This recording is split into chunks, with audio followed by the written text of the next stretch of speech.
बहुत भारत की प्राचीन विद्या है और इसको हजारों वर्षों से साधु संत भी अभ्यास करते आए हैं।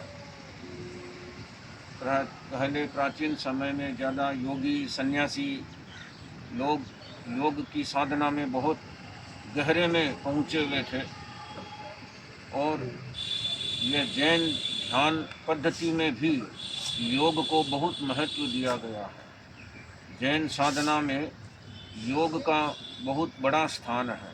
भगवान महावीर ने भी अपना लंबा समय योग साधना में ही बिताया और उसमें ध्यान साधना वो योग की बहुत आगे की स्टेज होती है। ध्यान में भी बहुत गहरे में पहुंचना, तो ये बहुत आगे की स्टेज होती है और जो लोग ध्यान में आगे बढ़ते हैं तो उनको अनेक तरह की आंतरिक उपलब्धियां प्राप्त होती है। आसन प्राणायाम केवल शारीरिक व्यायाम है, शरीर तक सीमित रहता है, लेकिन योग उससे भी बहुत आगे होता है।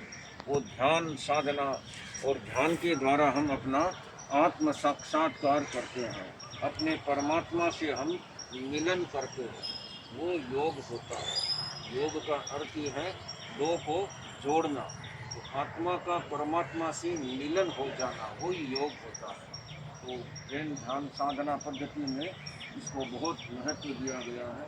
तो अभी वर्तमान युग में भी यह योग का प्रचलन बहुत आगे बढ़ रहा है और योग दिवस भी 21 जून को मनाया जाता है अंतर्राष्ट्रीय स्तर पर।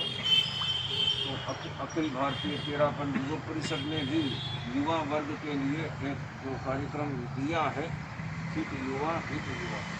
तो सभी युवा वर्ग को, चाहे वो परिषद में है या नहीं है, जो भी अपने को युवा समझते हैं उनको योग में आगे बढ़ने का प्रयास जरूर करना ही चाहिए। इससे शारीरिक स्वास्थ्य भी अच्छा रहता है, मानसिक स्वास्थ्य अच्छा रहता है और थोड़ा और आगे बढ़ें ध्यान में योग में तो और आध्यात्मिक विकास भी होता है। तो योग ये सबके लिए आवश्यक है, चाहे वो शिक्षित है, अशिक्षित है, स्त्री है, पुरुष है, सबके लिए योग का अभ्यास बहुत आवश्यक है। और आज की जन जीवन शैली जो है तो उसका खान पान जो शुद्ध नहीं रहा है, तो इस दृष्टि से फिर शारीरिक बीमारियां और ज़्यादा बढ़ती जा रही हैं।